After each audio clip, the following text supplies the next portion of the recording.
Welcome to another edition of Energetic Procession. I'm your host, Mr. Robinson, and here we are once again in Spare for all you Narnia fans out there.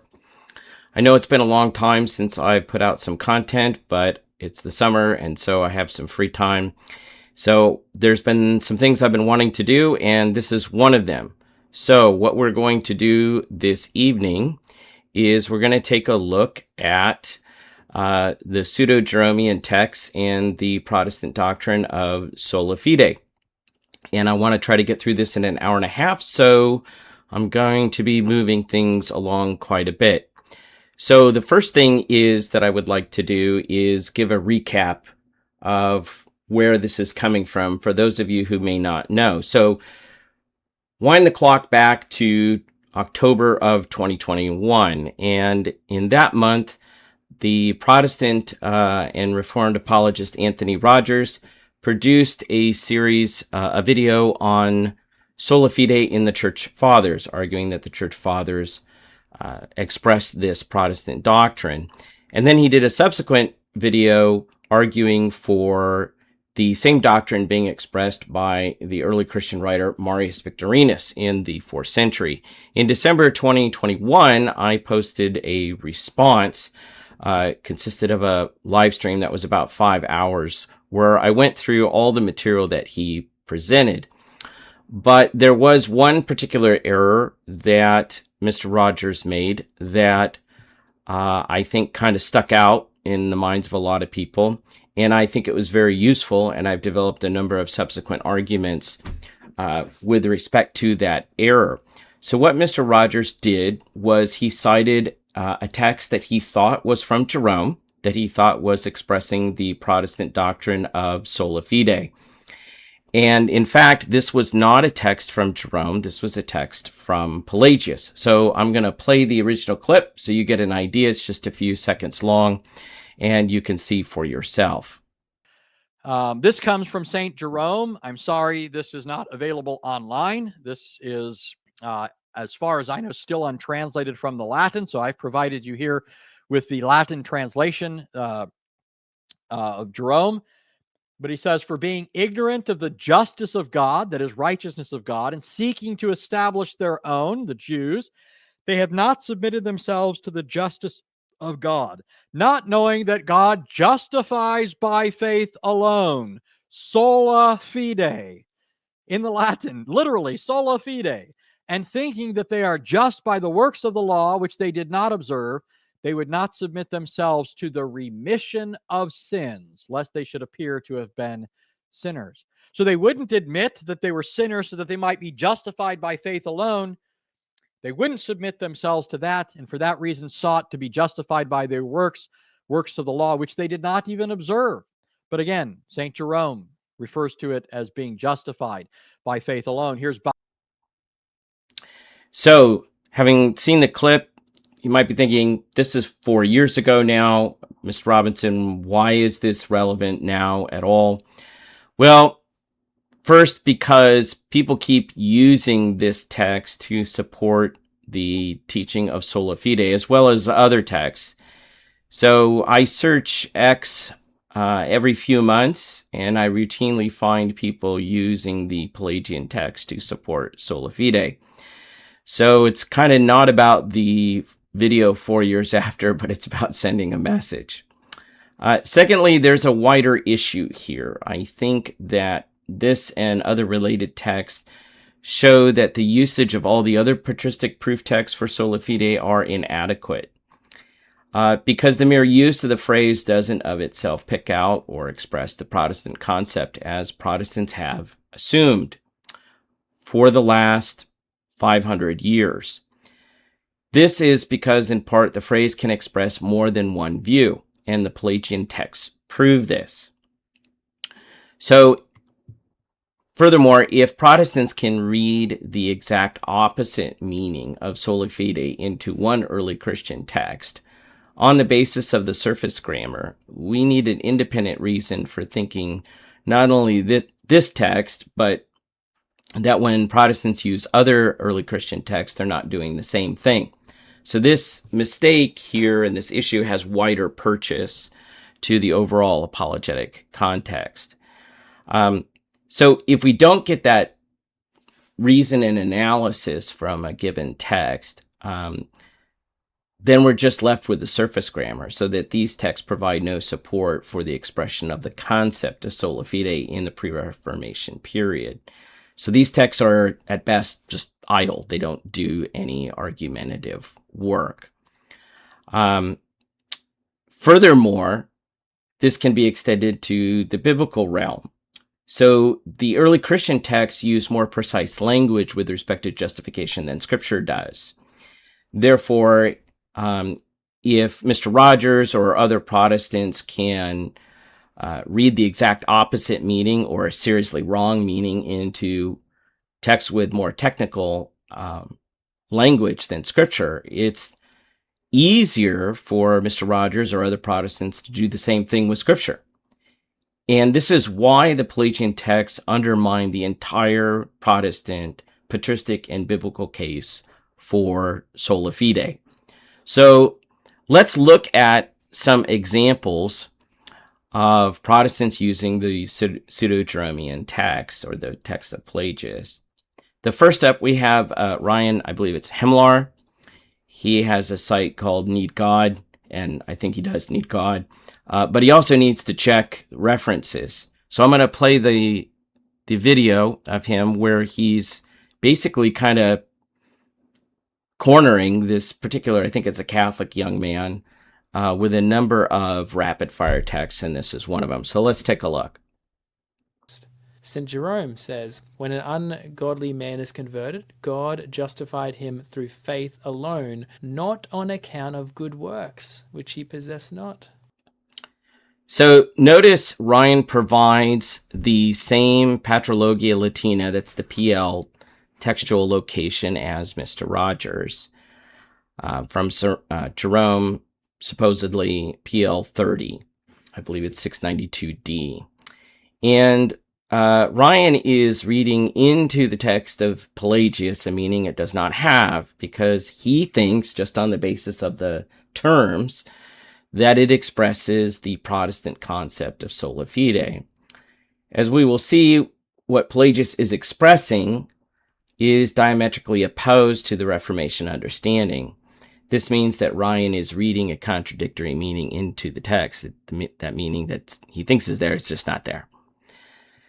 So this mistake undermines Ryan's arguments for sola fide, since it is demonstrated that he misreads the text. It's not in dispute.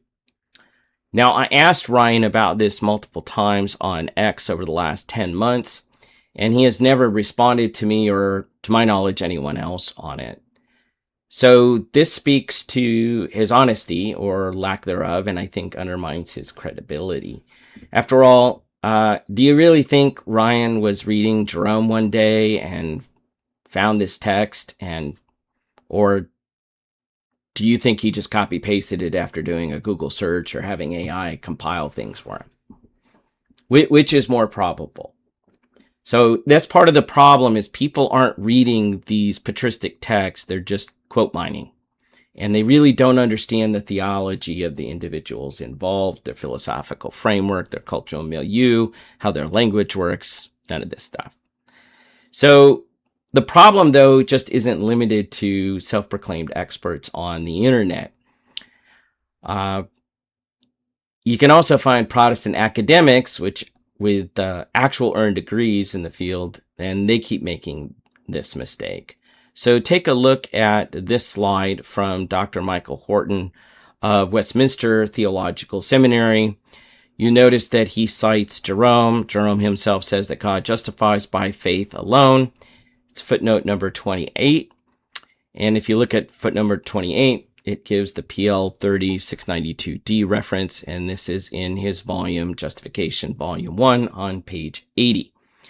So Horton didn't bother to check the reference in Patrologia Latina. We'll see that later, why it would have been relatively easy to see that this was a mistake.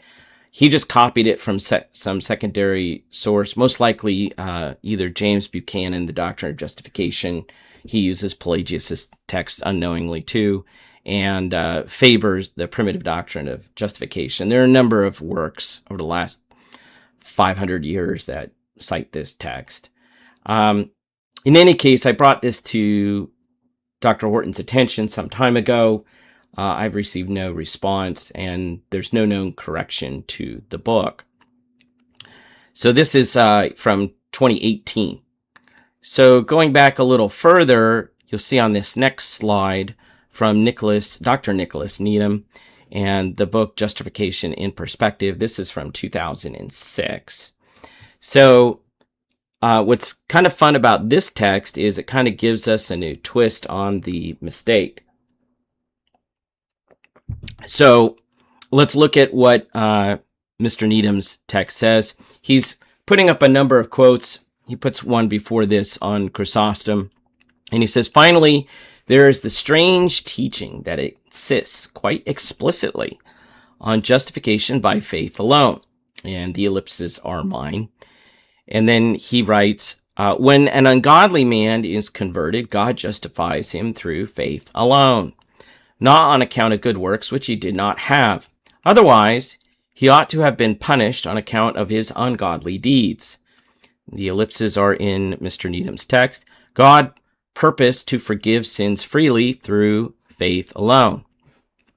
The problem is that when we go to the reference that he gives for Patrologia 30, same volume, 568, if you go and look here at that location, this is in the Pseudo-Jeromean text, but this is not from the Gospel on Matthew, as Dr. Needham has indicated. It's actually, the textual location is from a commentary on Luke. So that's the first problem. The second problem is the textual location is commenting on the Annunciation with the angel Gabriel. So if you look there, you'll be able to see Gabriel mentioned and a number of other things from the first chapter of Luke. It's not talking about Abraham or justification or anything like this. So this isn't even the correct location for the text that Dr. Needham put forward. So the problem, if we move on to this next slide, is Patrologia Latina, the Mina text, has a series in volume 30 of admonitions, or essentially warnings to the reader. And for the actual textual location for this quote, which is not in the commentary on the Gospel of Luke, it is on a commentary on Paul's epistle to the Romans.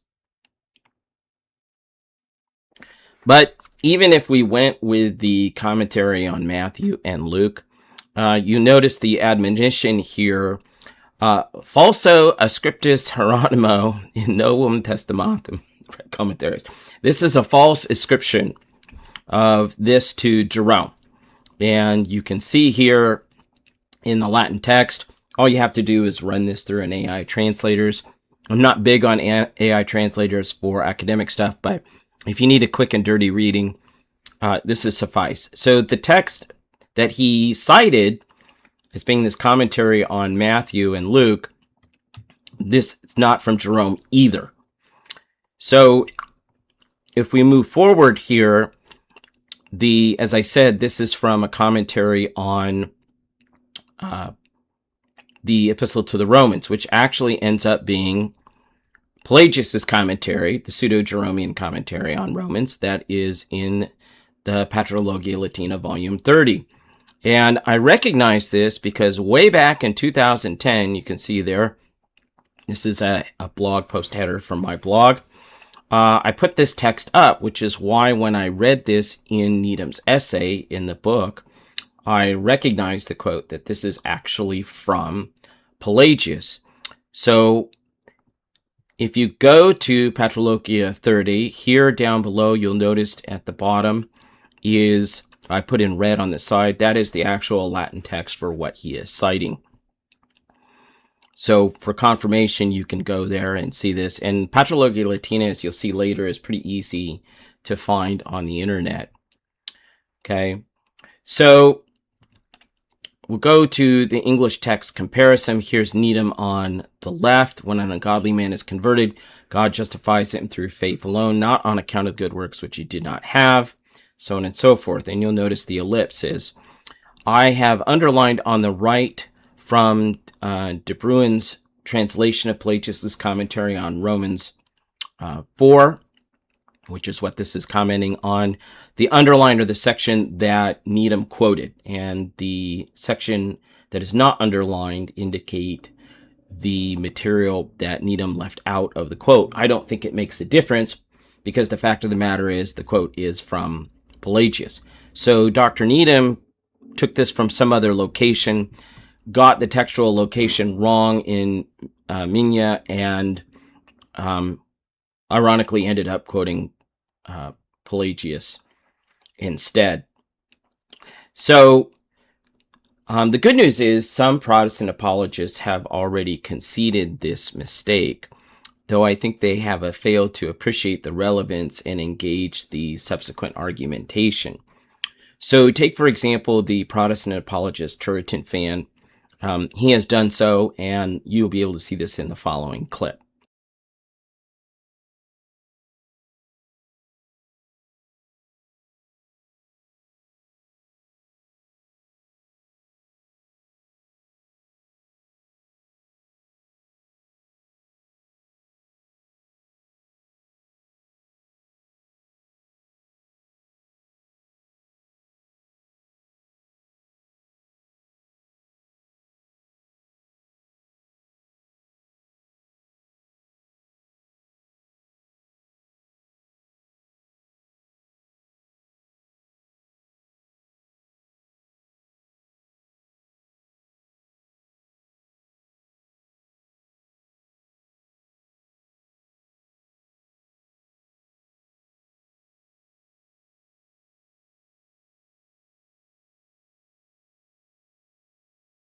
So, the other thing is I fell prey to some of this textual transmission problems a few years ago. I quoted something that was attributed to Jerome, and I went and I checked in Jerome's works in the Latin section of the Minya patristics, and I sure enough I found a Latin portion that corresponded exactly to what was said.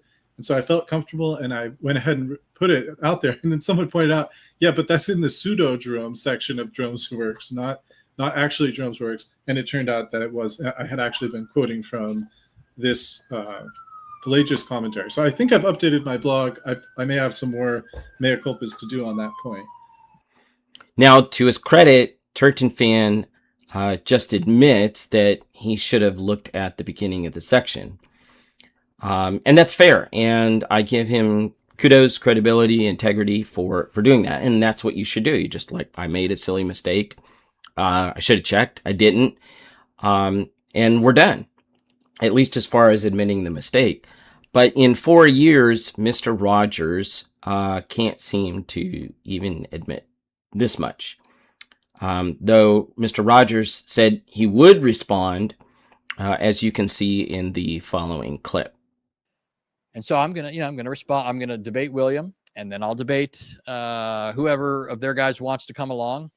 I'm looking forward to it, and I'm gonna respond to their videos.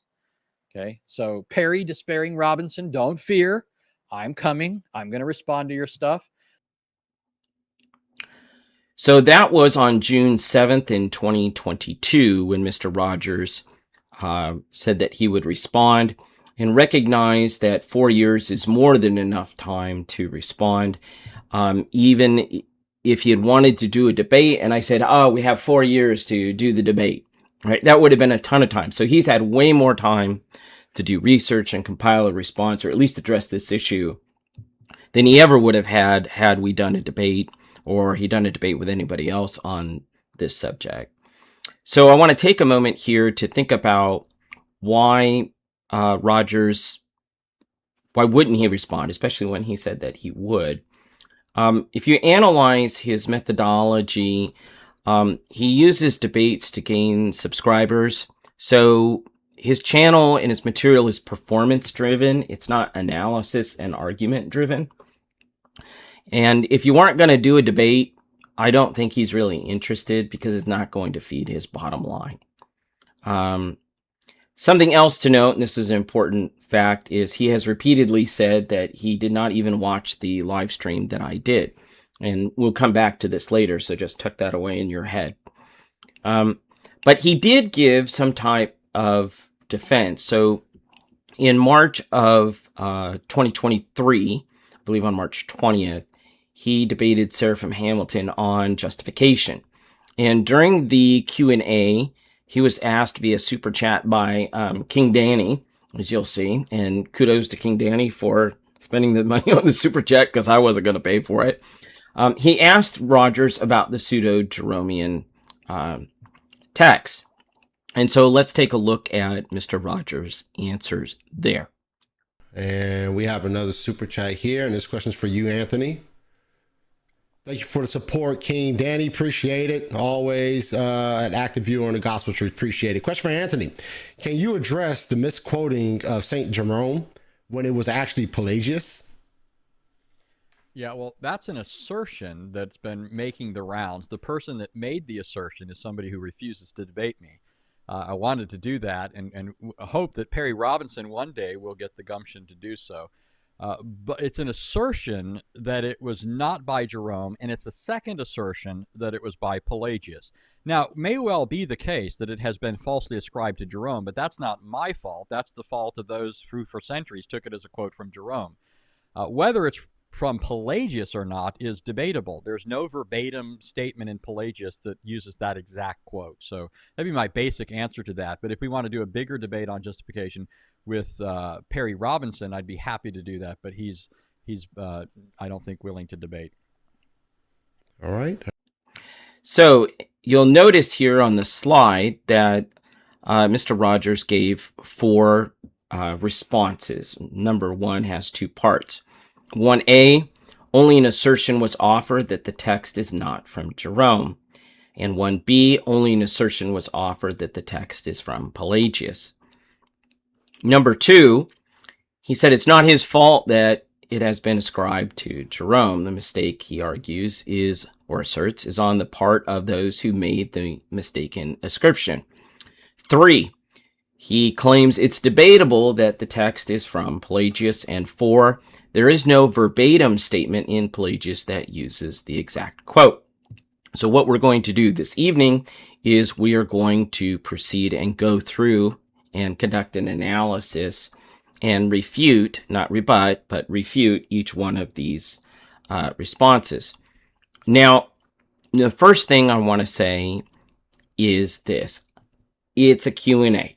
It's at the end of the debate. I grant he doesn't have a lot of time to do a detailed answer there, and that's fine. That's fair. I'm not chiding him for not giving a detailed exposition or defense for each one of these points or any one of these points. That said, he has had 4 years to defend these, and as far as I know, he has given no defense of them. Perhaps I missed them, and if I did and somebody's aware, please shoot me an email. You can go to the community tab on the channel, and there's an email where you can reach me there. But to my knowledge, in 4 years, he has not responded, and no other Protestant has even taken this route, let alone given a substantial response. So let's look at number 1A.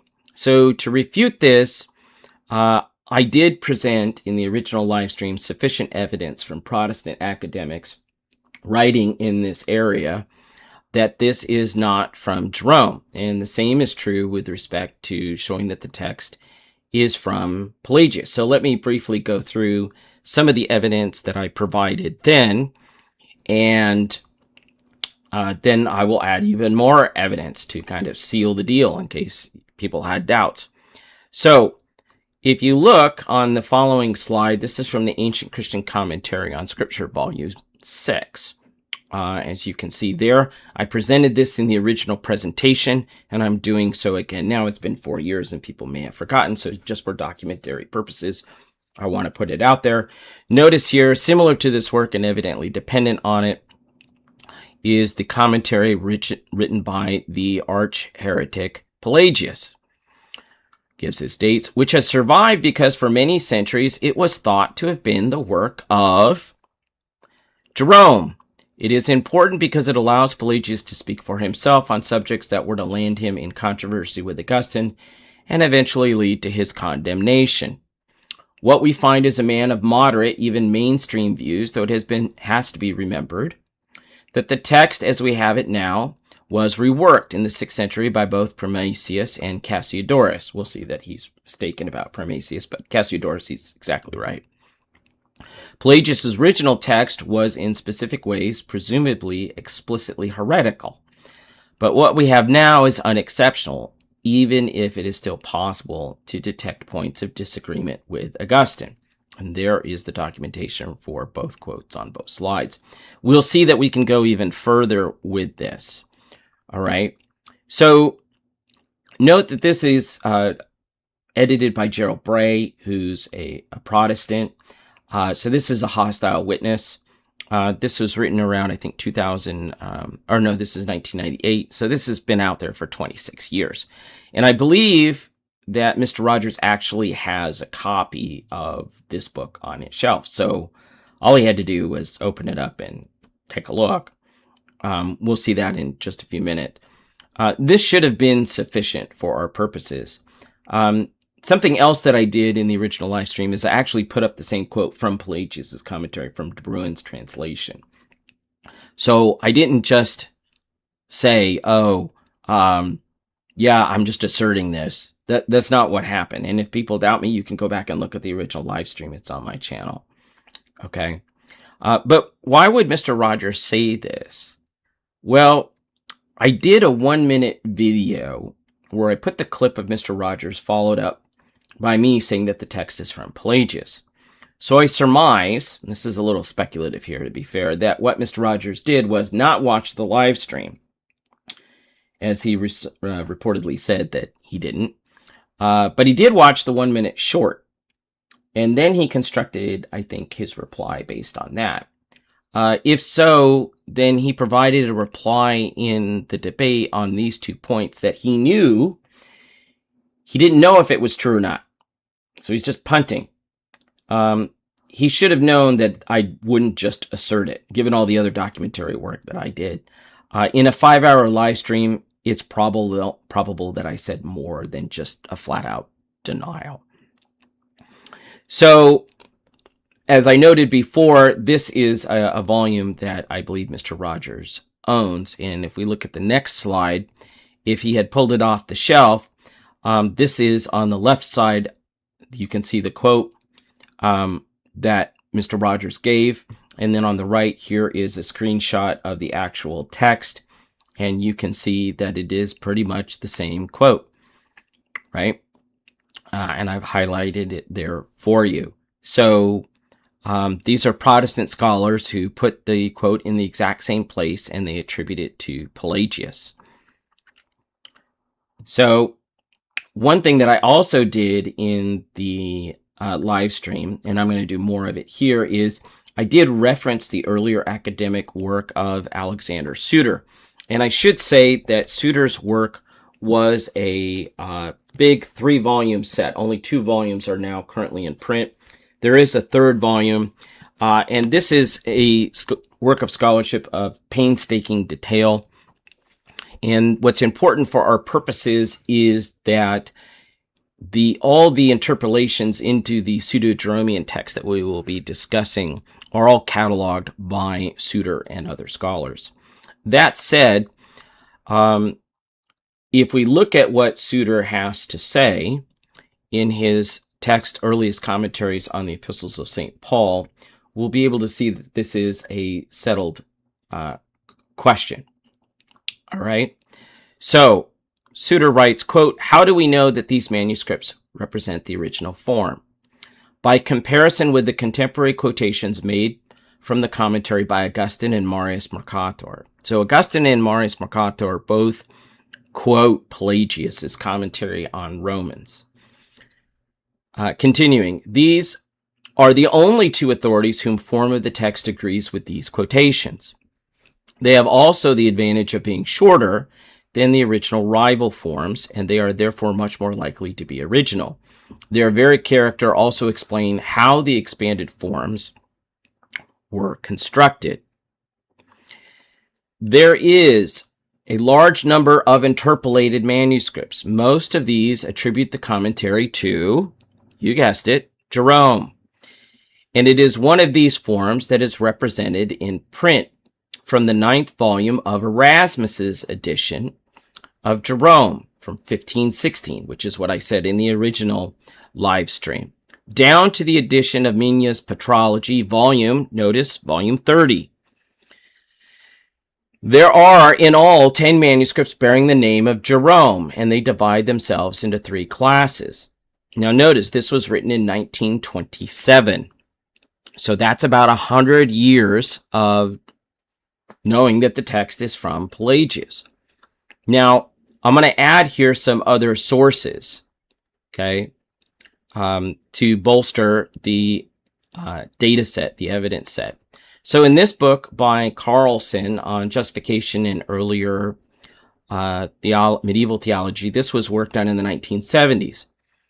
And Carlson writes, quote, Pelagius wrote his expositions of the Pauline epistles in the period of 406 to 409 at Rome.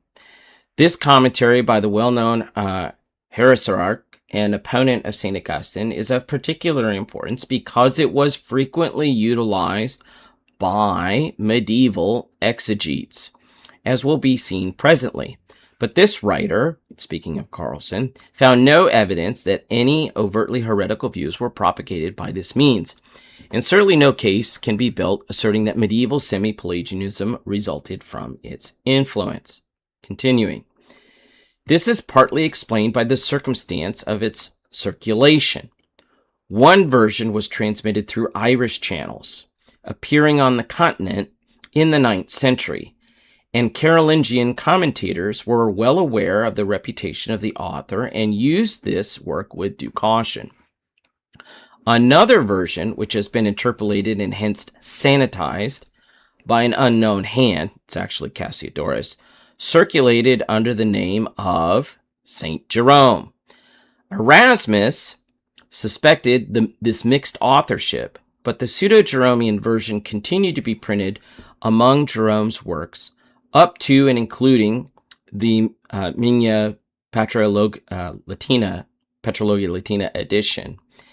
The original text was rediscovered only in the early 20th century in 2 manuscripts by Alexander Suter.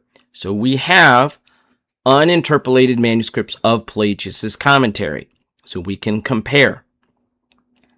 Moving along, the Bible and medieval tradition writes, Pelagius' commentary on Romans would continue to influence interpreters down to the Reformation because it endured anonymously and in combinations with interpolations by subsequent Pelagians, pseudonymously under the name of Jerome, Primasius, and others. His work would be associated with him only in the late 19th century and early 20th century.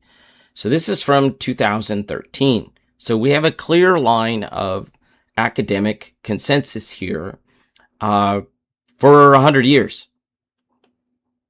Moving on, the Brill Companion to St. Paul in the Middle Ages. This is by an article in this volume by Dr. Scheck. And we'll see some other work from Dr. Scheck. He writes, after the condemnation of certain tenets of Pelagius by the church in 417 and 418, and subsequent to his death in 420, this work has circulated pseudonymously, in particular in the Pseudo-Jeromean version, made before 432, and the Pseudo-Primasius version, which is a revision supervised by Cassiodorus. At first, Cassiodorus believed it to be the work of Pope Gelasius.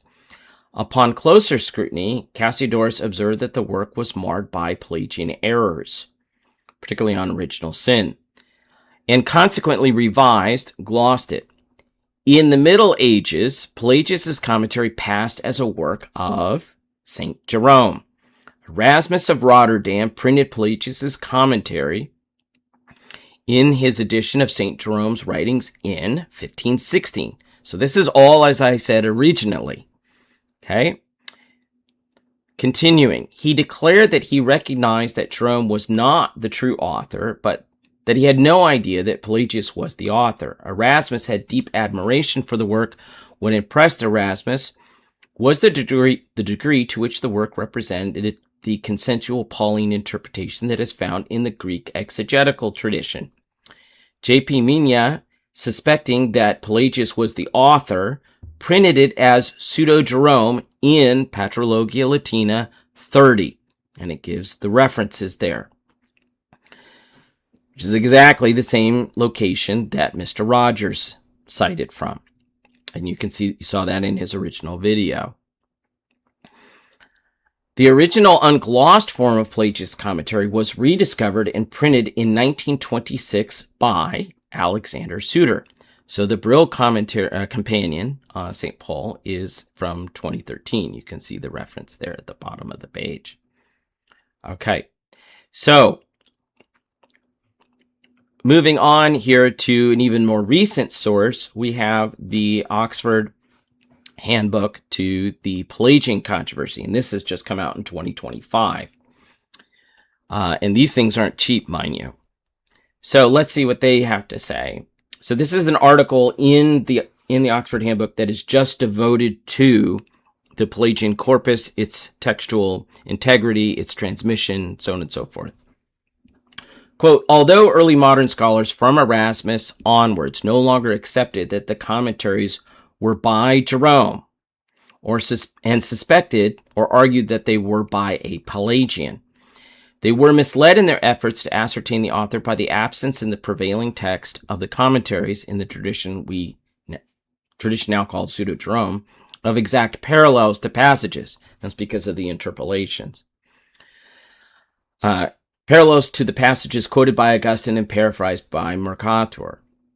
This led them to conflate Pseudo-Jerome commentaries with the expurgated version produced by Cassiodorus and his students, which in the first printed edition in 1537 was erroneously attributed to Primasius. This was due to actually a scribal error. And if you're interested in this, you can look at Suter's volume, and he discusses this. Now, so what we have here is sufficient documentation that I initially, and now also again, made no unsupported assertion with respect to 1A and 1B. Evidence was offered, and I've given more evidence now. Rogers wasn't either aware of it because he never bothered to watch the stream, or he ignored it. If the former, this means Rogers makes a claim knowing he doesn't know what was in fact offered, which is deliberately misleading to the viewers. It is a form of deception. Now, if the latter, then he is knowingly choosing to misrepresent the facts, which is also deliberately misleading and a form of deception. I don't think that either of these really help. So let's move on to the second response. You'll recall that it is not his fault that it has been attributed to Jerome. The mistake is on the part of those who made the original misattribution. This actually, I think, changes the charge. The charge was not that he made the initial misattribution. The charge was that he cited the text as from Jerome when it was from Pelagius. That charge is in fact true. And remember, Turton figured out it was a mistake, but for some reason, Mr. Rogers can't seem to. So what Rogers does is he shifts the goalpost to evade the force of the objection. Furthermore, his use of the text as as expressing the Protestant doctrine of Sola Fide included him in imposing an antithetical meaning onto the text different from what its author intended. That is, he literally eisegeted the text based on the use of words that he assumed had a particular meaning, and thereby committed the word concept fallacy. Now, if he can read the exact opposite meaning of sola fide into one early Christian text based on the surface grammar, we need an independent reason for thinking not only this text, but the other texts that he brought forward, and that are also used by other Protestants, that they're not doing the same thing with these other early Christian and patristic texts. It could be easily eisegeting a Protestant meaning into them. Otherwise, without that analysis, these texts provide no support for the expression of the concept of sola fide in the pre-Reformation period. At best, they are idle. They do no argumentative work, which is why Mr. Rogers and no other Protestant using these texts has actually met their burden of proof. Also note, as I noted before, that these texts use more precise language with respect to justification than Scripture does. So if Rogers can read the exact opposite meaning into more technically precise text than Scripture, it's thereby easier for him and other Protestants to do so with Scripture. This undermines, as I said before, the entire biblical case for sola fide. That said, Rogers never bothered to check the text of Patrologia Latinae, even after he found out, and it's not that difficult to do. So if you look here in this slide, you can see the Google search just putting it in, and this is one of the pages that comes up. It's available easily in 4 or 5 different places. If he had checked, he would have seen that there is also an advisement for these Pseudo-Jeromean texts. And they note that the text is probably Pelagius or a Pelagius, and it's not from Jerome. So let's look at the advisement there. This is written somewhere between 1854, I believe, and 1855. So this is 175 years and going. Now, you'll notice here, if you don't speak or read Latin, you should be able to notice a number of things. The Mores Mercator, Jerome's name is about Pauline epistles. There's Cassiodorus's name a few lines in. And then there's the phrase Pelagii apere, work of Pelagius, or Pelagian work. All right? So even if you couldn't translate the Latin, that should have given you a heads up. But it's even easier. So remember, this is 50 years before Suter's work, right? So if you would have just taken this text and run it through an AI translator for a quick and dirty sense of what the text is, this is what you would have got, or something like this, because that's what I did, just to show it's not that hard. The admonition through AI translation reads, quote, "No one who listens to those among learned men can doubt," so you can't doubt it, "that the following commentary on the 10 epistles of Paul, once wrongly attributed to St. Jerome, is indeed the same work which St. Augustine elsewhere, as well as in Book 3 of On Merits and Remissions of Sins, Chapter 1, and Mores Mercator in the Commentorium, more than once, and Cassiodorus too, as well as the author of Predestination, attest, was devised by Pelagius. And indeed, which is almost conclusive evidence in this matter, the passages that quote and dispute him from the work of Pelagius, infected as it were with the venom of heretical teaching, occur almost word for word in this text, especially those taken from chapter 5 of the Epistle to the Romans. And they differ from the printed reading hardly at all, except for the usual liberties of the copyists. Continuing, we carefully compared each one there, which would have been too lengthy to bring here. Therefore, the true conclusion is that St. Jerome did not author these books, but rather that they are indeed filled with certain clear signs of his fiercest enemy and foe of the Catholic faith. However, one must apply a certain caution to this assertion, so as not to conclude from this that Pelagius composed them in a purer form, since once a commentary appeared not entirely lacking in good quality, nor entirely unlearned, religious readers took care to guard against those things that most directly suggested heresy. They interpolated some passages with saner words, and others they entirely erased. So here he's talking about the Cassiodorian editing.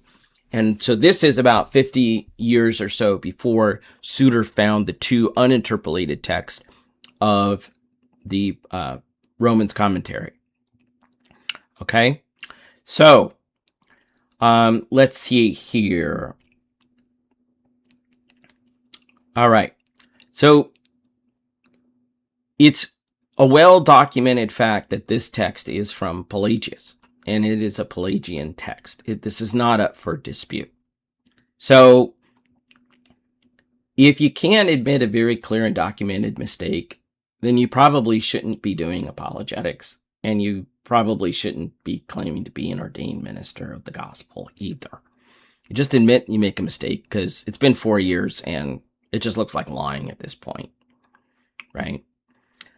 Now, response 3. The claim was, it is debatable that the text is from Pelagius. As I noted, it's not debatable that the text is not from Jerome. This has been firmly established for over a century. It's also not debated that the text is from Pelagius. So here I put up a slide from Dr. David Johnson, Purging the Poison. This is a doctoral dissertation by Dr. Johnson from Princeton University in 1989.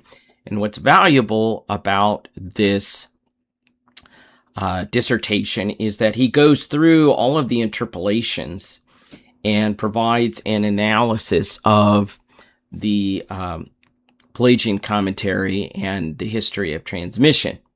So remember, we're looking at Roger's third response. It's debatable that the text is from Pelagius.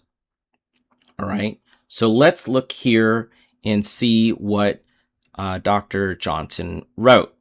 And this was back in the day in 1989 before word processors, so you had to type out your dissertation. So that's why I just put screenshots of it up on the screen, so we'll just go through those. Quote, however, the Pelagian commentary was finally identified not out of a search for the original Pelagius, but from the effort to untangle the mystery surrounding a Pauline commentary that had been attributed to St. Jerome.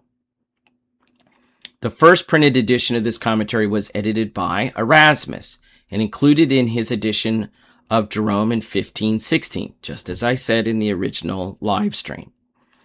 Although Erasmus doubted that Jerome could have been the actual author, he did not offer any suggestions as to who the author might have been. But in 1566, the Archbishop of Campsa, Ambrosius Catharinus Politus, suggested that the work might be that of Pelagius. Other scholars, notably Sixtus of Siena, Marianus of Victorinus, and Robert Bellarmine, no small name, and G.J. Voss, documented the Pelagian doctrines in the work, and some argued that Pelagius was the probable author, citing the quotations in Augustine to support this view. So here we have a span of 500 years of this is not a secret, right? Thus, when Suter took up the question, so this is around 1902, 1906, the following points had been established. First, Pelagius had written a commentary on the Pauline epistles, quotations from which could be found in the works of Augustine and Marius Mercator. Second, so that's established, a commentary on the Pauline epistles which had been ascribed to Jerome was thought to be substantially this Pelagius commentary. But the so-called Pseudo-Jerome could not be identical to Pelagius because certain of the passages quoted by Augustine and Mercator were lacking. Third, a Pauline commentary which had been ascribed to Primasius appeared to match the description of a work carried out by Cassiodorus, to wit, an anti-Pelagian revision of the commentary with Pelagian tendencies. Quote, When I took up the subject, Suter remarks in introducing his work, it was with the intention simply of working out certain lines of investigation, which he, Zimmer, that's a German scholar who worked on this before, had suggested. He did much more than that. Suter was first able to establish that there were unaltered copies of the original Pelagius in existence. In July of 1906, working on the basis of the Augustine and Mercator quotations, he verified that a manuscript at Carew was in fact a pure Pelagius. He discovered this manuscript in a paper published, he described this manuscript in a paper published in the Proceedings of the British Academy in 1906. 6 years later, in 1913, Suter discovered another manuscript that appeared to be a pure Pelagius. That was in Balliol College and dated from the 15th century. Suter used these two manuscripts, which he labeled A and B, to reconstruct the original commentaries of Pelagius. These he published in Text and Studies, those are the 2 volumes that I held up earlier, in 3 parts: an introduction which discussed the text and manuscripts, the text and apparatus criticus, containing the Pelagian commentary itself, primarily a collation of A and B, and Pseudo-Jeromean interpolations. So the Pseudo-Jeromean interpolations are all cataloged in Volume 3, so we know exactly which ones they are. Continuing, the publication of the text of Pelagius' commentary was a notable achievement in and of itself, but Suter also resolved an enormous number of problems along the way. In particular, he was able to indicate the solution to the knotty puzzle of the relationship between Pelagius and Pseudo-Jerome and Pseudo-Primasius. Suter confirmed Turner's hypothesis, I believe that's C.H. Turner, that Pseudo-Primasius was really Cassiodorus' revision of Pelagius by pointing out another passage from the Institutiones, in which Cassiodorus states that he inserted certain passages from Augustine ad Simplicium, I can never say that, into his revision, quote, in order that the reader's purpose may not be harmfully put off by searching for the scattered parts of an exposition, unquote. In Suter's own words, quote, there is only one commentary of the Pauline epistles, just one, which has long extracts from the division of questions from the work from Augustine, incorporated in it. And that is the commentary published at Lyon in 1537 under the title Primacy Vicentius in Africa Episcopi in Omnis de Pauli Apostolis. So on the epistles of Paul, right? The attribution of the Cassiodorian revision to Primasius, and this is the critical point, was due to an editorial error in the 16th century printed edition. So, Suter resolved all those problems. And again, there's really only one commentary. There aren't different commentaries. Now, to continue, what should be noted is when I put up the material from the Oxford Handbook on the Pelagian Controversy from 2025, this shows that this judgment has not changed or fallen under academic dispute. So together with the evidence from more recent studies that I cited above, it's easy to see that Mr. Rogers' claim is wrong. So even though some of Pelagius' manuscripts with respect to the commentary on Romans were edited and theologically cleaned up, some of them weren't, and we have those. So by comparison, we can reliably restore a sufficiently good working text of Pelagius' commentary on Romans. The relevant point for us is that when you look at Suter's work and the subsequent scholarship on Romans 10:3, which is, again, the passage that Mr. Rogers quoted, there were no textual edits made by Cassiodorus or his students of that text.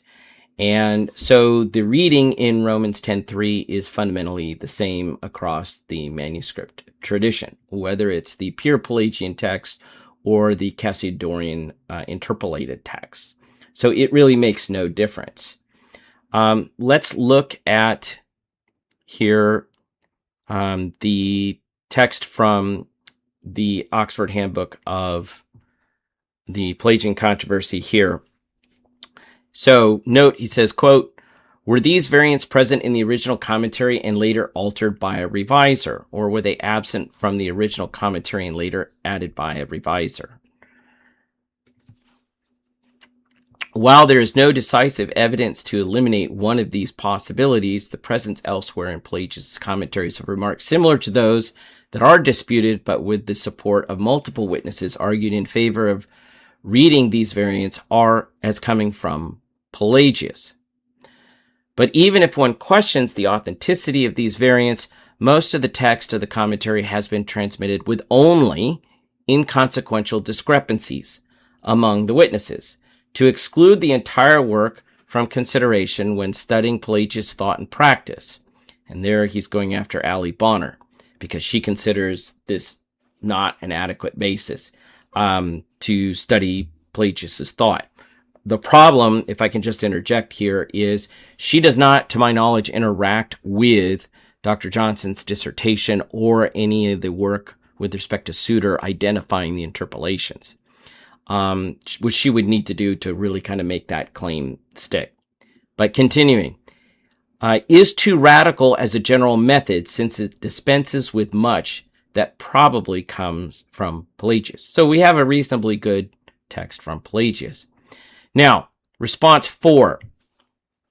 Mr. Rogers claimed there is no verbatim statement in Pelagius that uses the exact quote. Okay. Now, if Mr. Rogers had watched the presentation, the original live stream I gave, he would have seen that I cited from the same text of Theodore de Bruyn's 1993 translation of Pelagius' commentary on Romans, which is fundamentally the same as his. Okay, and it's the same as the ancient Christian commentary. So here's what I did was I put these two texts side by side. The one on the left is from Mr. Rogers' video that he used with the reference that he gave. And then the one from de Bruyn's translation in 1993, which I read, I think, in 1994, and when I was coming to the tail end of being reformed. So let's look at these.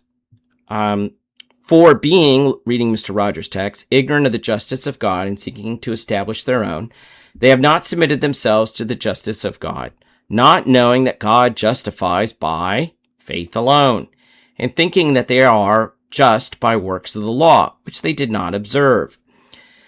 They would not submit themselves to the remission of sins, lest they should appear to have been sinners.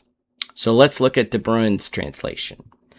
For since they did not know God's righteousness and sought to establish their own, they did not submit to God's righteousness.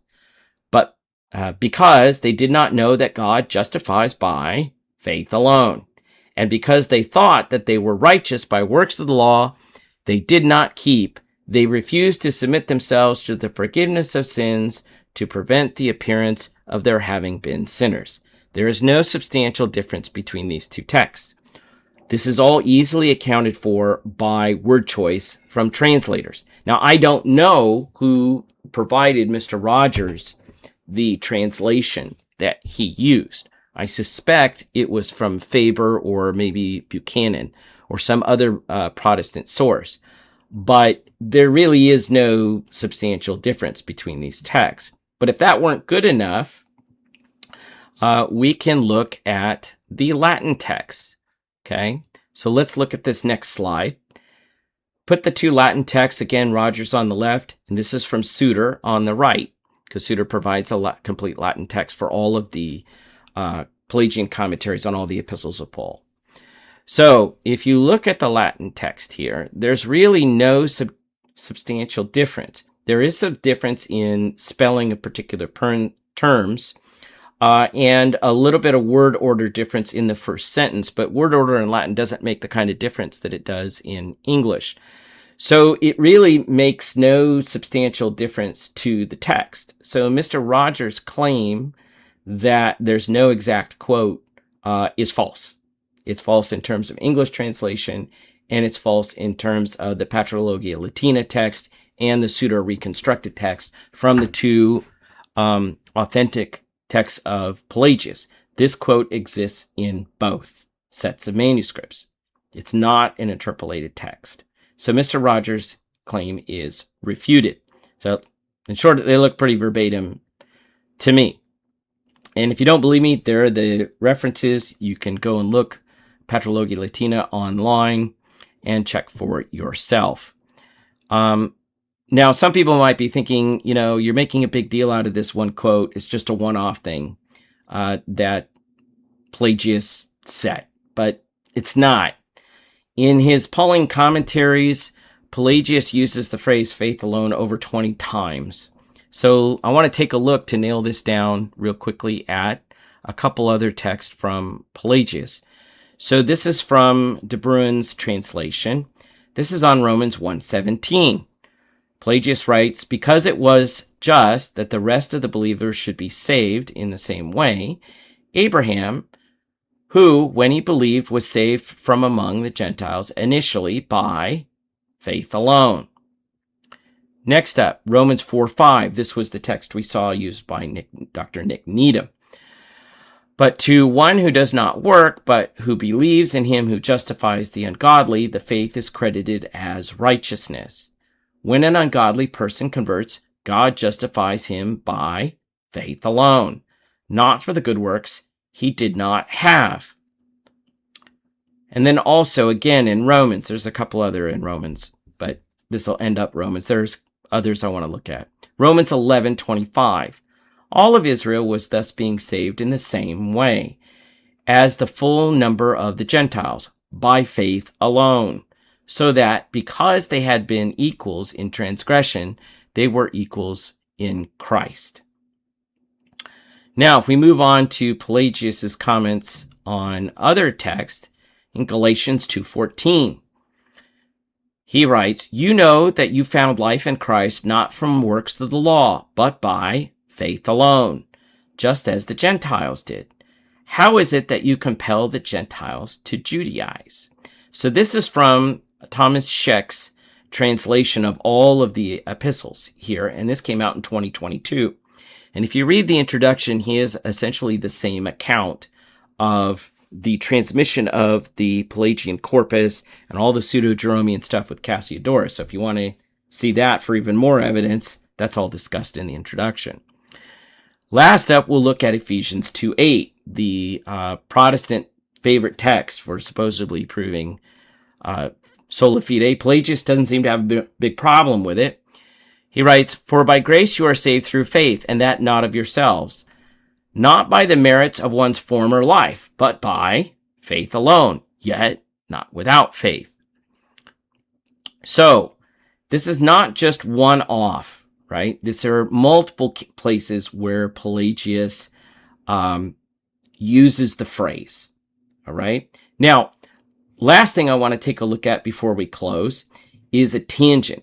And I noticed 4 years ago that Mr. Rogers, in an attempt to get away from the evidence, said that, well, if Pelagius said this, that's just more evidence for sola fide in the early church. And his reasoning or thinking seems to be that the presence of such language was evidence for the existence of the doctrine in the 4th century. But there's a number of problems with this thinking. First, he would need to prove that the Protestant concept was expressed then. So he's just begging the question because he doesn't have that demonstration. Second, the reasoning depends on assuming that the mere phrase entails the Protestant concept or is sufficient for its expression, which is just the word concept fallacy all over again. So this goes nowhere. Third, if one had read any of the academic literature on Pelagius' theology for the last 75 years, it would become fairly clear that the claim is false and why the claim is false. So let's take a look real quick at some of the scholarship here on what Pelagius meant by the phrase. Of incidental note, there was at one point I had called up Dr. R. Scott Clark of Westminster Theological Seminary and asked him. I'll put a link in the description, and you can hear what his answer is, which is essentially what you're going to see coming forward, that it's not evidence of sola fide. So let's look here. So this is by Robert Evans. This book has been around since 1968, I believe, and was reprinted by Wipf and Stock. And he explains Pelagius's meaning. Quote, Pelagius's teaching concerning baptism may be summarized conveniently by saying that it is the sacrament of justification by faith alone. Interesting it is that Pelagius cannot infrequently supply the adjective sola to fides in this connection, and thus go even beyond the apostle, in terms by which he states the sufficiency of faith. Faith, he seems clearly to understand not simply intellectual assent, but trust from the whole heart. Faith is also faith in the promises of God. In the act of baptism, the believing man is absolved from past sins without respect to merit. The forgiving grace of God, making him to be in that moment righteous. Righteousness in this context then means the condition of being without the guilt of past sins. The man who believes in Christ has the status of one who has fulfilled the whole law. Continuing. He, Pelagius, has no doctrine of implanting faith, as Augustine did. Faith owes its origin to the activity of free choice, as we shall see below. But Pelagius's language in this respect is misleading for a second reason. As will be indicated below, he is not infrequently at pains to argue that faith is only the beginning, and that justification in the fullest sense is not by faith alone, but by faith followed by works of righteousness. Unquote. Now, I should note here that that view is also true of Augustine. Augustine does not believe in sola fide. So what differentiates Augustine and Pelagius here is not this position. It's about the ultimate source of faith, whether it is you are the only primary cause of it or God is the primary cause. Okay? Evans continues, there is then the problem of the origin of faith and the merit attaching to faith. Pelagius frequently gives expression to the idea that justification by faith alone takes place without respect to human merits, and can speak of deserving the grace of God by the merit of faith. Here is no real problem in respect to Pelagius's own consistency, although his language is perhaps misleading. It must be remembered that he conceives the power to sin to be a power over what man concretely does. Sin is particular act, and sins are particular acts of disobedience to the law of God. That man is justified freely apart from merit means that he is accounted guiltless before God, even though his actions have brought guilt upon him. Now let's see what Dr. Johnson says in his dissertation. Speaking of Pelagius, he writes, quote, his insistence on justification by faith alone is primarily negative. And then I think here he's quoting Ferguson's work, Pelagius, a Historical and Theological Study, which was in 1956. Quote, what he means is on the one hand, that we are not to trust in good deeds we do not possess. And on the other hand, we are not to trust in the external ceremonies of the law. Only the one whose life is just has real faith. By following the examples of others, and especially Christ, one can make real progress in the good life. Pelagius's use, again, Dr. Johnson, of the term sola fide has been seen as an alien element in his theology, an accommodation to Pauline thought, rather than his own system. Pelagius is, however, quite careful and consistent in his use of the term. He refers to the forgiveness of Christ obtained for others through his death on the cross, We appropriate this only by believing. Beyond this appropriation, however, there is still the question of living out the Christian life. And here lies the characteristic Pelagian emphasis on grace as the teaching and example of Christ. Quote, the grace by which we conquer has offered us teaching and example. Dr. Johnson, again, somewhat later in his dissertation, writes, the bottom there, Pelagius' own argument here is really quite consistent. If faith is really believing in God or the fulfillment of God's promises, with no concomitant reform of one's life, then Paul's talk about the crucifixion of the passions and desires of the flesh really does not amount to very much. Pelagius, in his own mind, may have simply been echoing the dictum of James that faith without works is dead. We see again Pelagius' commitment to the continuing validity of the moral law, given to restrain the continuing desires of the flesh. The students do not revise the passage at all. That is, Cassiodorus and his students. They don't revise this language. They follow Pelagius both in maintaining the current status of the law and in his condemnation of the sufficiency of faith alone. So both sides agreed that faith alone was not sufficient for justification. That's why there's no proof. This does not supply any proof for Sola Fide in the 4th century, okay, as Mr. Rogers claimed. Continuing, if Pelagius did not conceive of faith apart from works, neither did Augustine. So, let's take a look at this. All right. We look at Rogers' 4 responses again, and you should see that I have provided a complete refutation. It is false that it was merely an assertion in the original live stream. That the text was not from Jerome. That is just not true. It wasn't just an assertion. And 2, it wasn't just an assertion that the text was from Pelagius. Evidence was offered, and I've offered even more now. 2, Rogers still made the mistake and never bothered to check the primary source, and he never bothered to admit the mistake. 3, it is not debatable that the text cited from the commentary on Romans 10:3 is from Pelagius. That's not up for debate. 4, the exact quote appears in multiple manuscripts of Pelagius' commentary on Romans. So all four positions, theses of Mr. Rogers, all 4 of his defenses are false, and they've been refuted. Now, one of the things I want to point out here as I close is, again, another reason why I don't think Mr. Rogers can respond to this argument and the overall argument that I've made using the Pelagian text. An analysis of Mr. Rogers' methodology shows that he just follows whatever is in the literature, particularly from his side of the fence.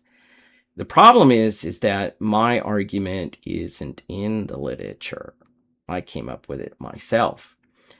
Actually, I'm quite surprised no one else has either. So what this means is there's no prepared analysis that he can run to for a defense. Not that I think it would help, but the point here is you have to be able to think through the arguments and create your own arguments. If all you're doing is just copying the existing scholarship out there, you're going to get nailed because sooner or later somebody's going to come up with something new. So this kind of reminds me of a quote from Plotinus when he read some works by Longinus, that Longinus was a scholar but not a philosopher. Meaning Longinus could just repeat what other people had written, but he really couldn't think through the problems himself. And I think that's really part of Mr. Rogers' problem. The point here is that I initially did this live stream so that we could have a conversation as to why these texts really aren't persuasive to people like myself who no longer believe in Sola Fide. So again, some people may ask, why didn't I do a debate? With this, I don't need to do a debate. I just need a good argument, and I think I have one. Most academics don't do formal debates. The debates that do take place in the academic literature, where one can carefully craft and polish a piece of work over time. There are other reasons to boot, but one thing to notice is that people that use debates as a source of income need the debates for a gotcha moment, to farm subscribers and to play on the baser emotions of young men in particular. It's all about creating drama and getting clicks, and I'm really not interested in that. So to close, the takeaway for part 1 is not only did Rogers not admit the mistake, but his gross misreading of the text undermines his entire case, along with every other Protestant case using quotes from early Christian sources and the Church Fathers. It also undermines the case for sola fide from Scripture. All right, so this argument can be extended. What Protestants need to do is provide an analysis of the thinking and usage of a given figure, so Basil, Chrysostom, so on and so forth, and demonstrate that they express the Protestant concept of sola fide. Merely citing texts with the terminology in it coupled with anti-Pelagian language won't be sufficient to prove the claim. No one out there, if you're Catholic or Orthodox or Coptic or just trying to think through these issues, no one should be persuaded by the mere presentation of early Christian texts with the language of faith alone. You shouldn't think that they express the Protestant concept of sola fide just on that basis. So that's all that I have for tonight. In part 2, which will be released probably in about a week, we will be looking at the only person who at least gave a short attempt to engage my argument, which are from 2 Lutherans, from Javier Perdomo and Dr. Eric Phillips. Till then, enjoy and good night. They say the best weapon is one you never have to fire. I respectfully disagree. I prefer the weapon you only have to fire once. That's how Dad did it. That's how America does it. And it's worked out pretty well so far.